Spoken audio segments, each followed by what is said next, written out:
Marion Suge Knight and Tupac Shakur went to the fight, as well as members of the Southside Crips went, and Marion brought his entourage, which involved mob. Breaking news actually coming into our newsroom right now. This is big. The Associated Press is reporting Las Vegas police have arrested a man on suspicion of murder in the 1996 shooting of rapper Tupac Shakur.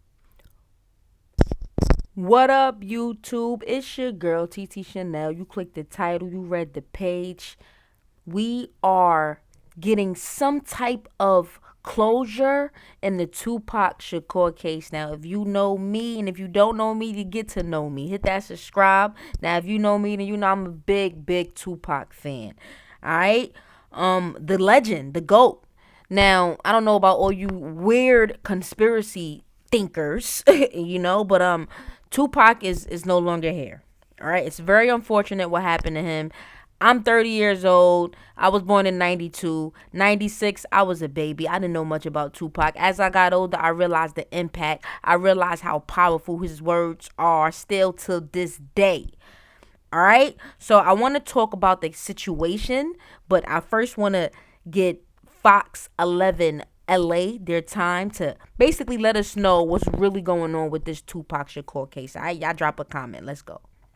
Tupac was shot and killed on September 7th, 1996 in a drive-by shooting in Las Vegas. He was 25 when he passed. We're going to get more information, big story. As we get that information, we'll bring it to you. Let me know your thoughts and opinion as far as that goes. Now, if you're I don't even know how to call this, but like if you're like me and you like looking up history and just like a history, I guess, just addict, like I'm just obsessed with history, American history especially, rap history. I'm into music, so all type of history, right? So I actually looked into like the Tupac Shakur case and like the shooting. You watch like the documentaries. When I say I looked into it, that's what I mean. Like I ain't in the field. Hell no. What the fuck I look like? No, I don't get paid for that. But I was curious enough to like watch, a lot of the documentaries, the Who Killed Tupac. There's like millions of those. There's like one right now on like HBO Max. There's like one on Netflix. So long story short, I've watched a ton of those. And I've even watched a few YouTube videos about this case, and shout out to YouTubers because they be doing their thing, right? Like if you ever watch like the effort that they put into it, it'd be like legit.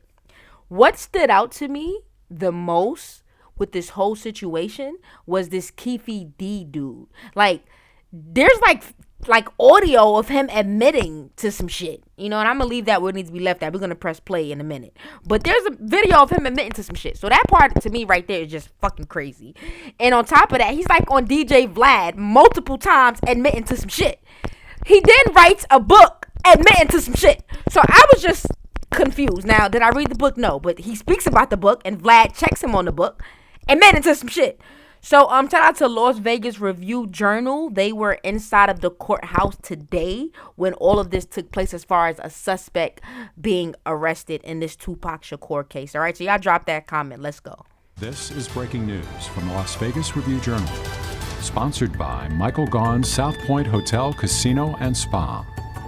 The grand jury has met, and yesterday, in grand jury case number 22 CGJ 117X, by vote of 12 or more grand jurors, they've indicted Dwayne Keefe Davis, aka Keefe D, on one count of murder with use of a deadly weapon and with the intent to promote, further, or assist a criminal gang. Not somebody alarm going off. The indictment is signed by myself, as well as the foreperson of the grand jury. Thank you. Ms. Foreperson, did at least 12 members of the grand jury concur in finding a true bill on each count as to this defendant charged in the indictment? Yes, we did, Your Honor. Thank you. The indictment will be filed. Receive case number C-23-377407-1. Will be assigned to department number 10. What's the state's position as to warrant or summons? Warrant, Your Honor. Mr. Davis is actually currently in police custody.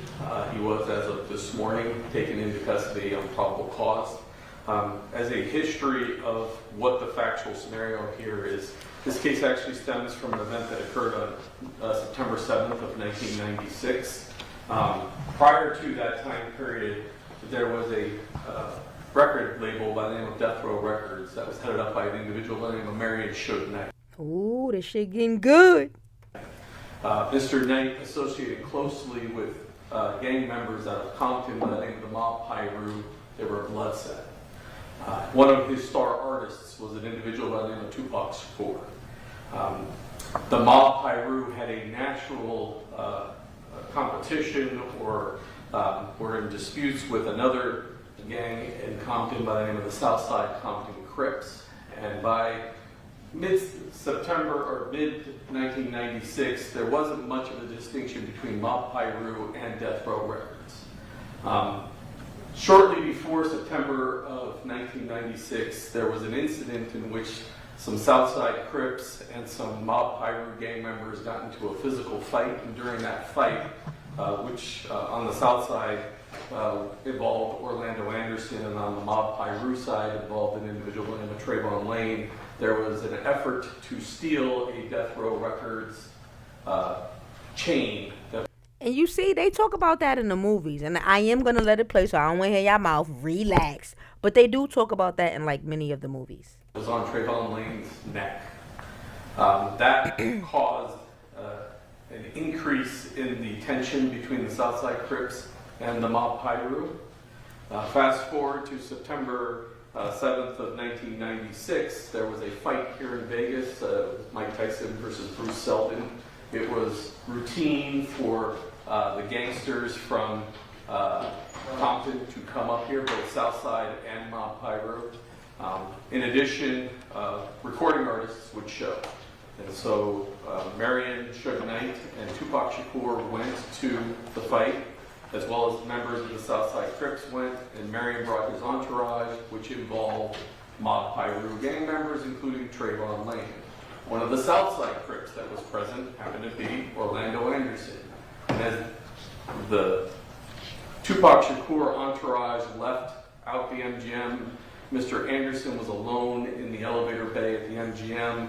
Mr. Lane notified Mr. Shakur that Orlando Anderson was one of the people who tried to snatch his Death Row Records chain, and Mr. Shakur then attacked Mr. Anderson, as well as the entourage joined in, and there was a giant beatdown with Mr. Anderson.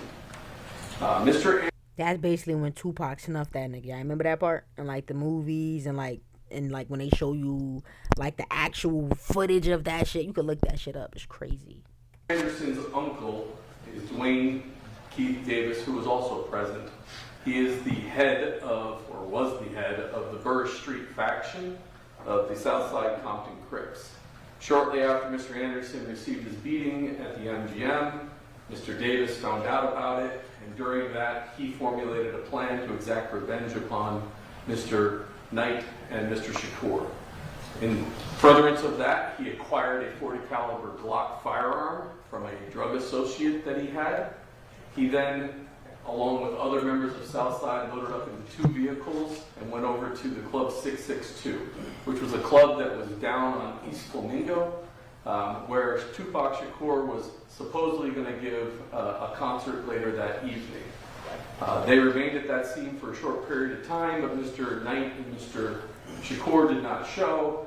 They figured that they better get out of there, as they were lying in wait for them, and they drove and stopped at a liquor store. When they stopped at a liquor store, Mr.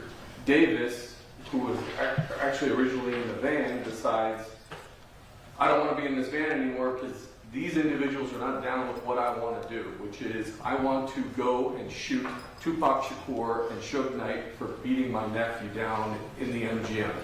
And so he gets into the Cadillac, and he provides the .40 caliber Glock firearm to one of the two, or to the 2 individuals in the back seat. The driver of that Cadillac was a person named Terrence Bubble Up Brown. The passenger behind the driver was an individual named Big Dre Smith, also known as Freaky. And the right rear passenger was his nephew, Orlando Anderson. They then drove westbound on Flamingo, and as they were heading westbound on Flamingo, they happened to see the caravan that included Mr. Knight and Mr. Shakur driving eastbound. There was an order for them to do a U-turn. They did a U-turn. They pulled up next to the vehicle, and the rear passenger fired a number of rounds out of that vehicle, striking Mr. Knight in the head and Mr. Shakur several times, and then the vehicle headed south on Cobalt. Most of this kind of broad outline of facts was known to police as far back as 1996. What was lacking was admissible evidence to establish this chain of events that occurred that night.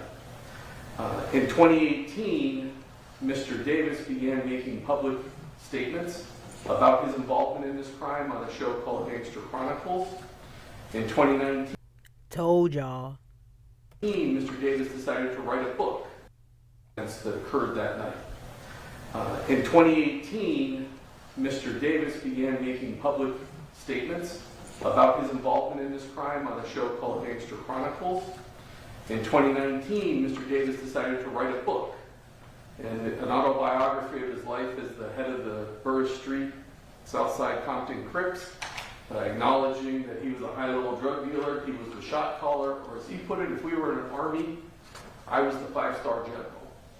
He admitted within that book that he did acquire the firearm with the intent to go hunt down Mr. Shakur and Mr. Knight. He admitted to being the front right passenger in the white Cadillac, and that he was the on-ground, on-site commander of the effort to kill Tupac Shakur and Suge Knight.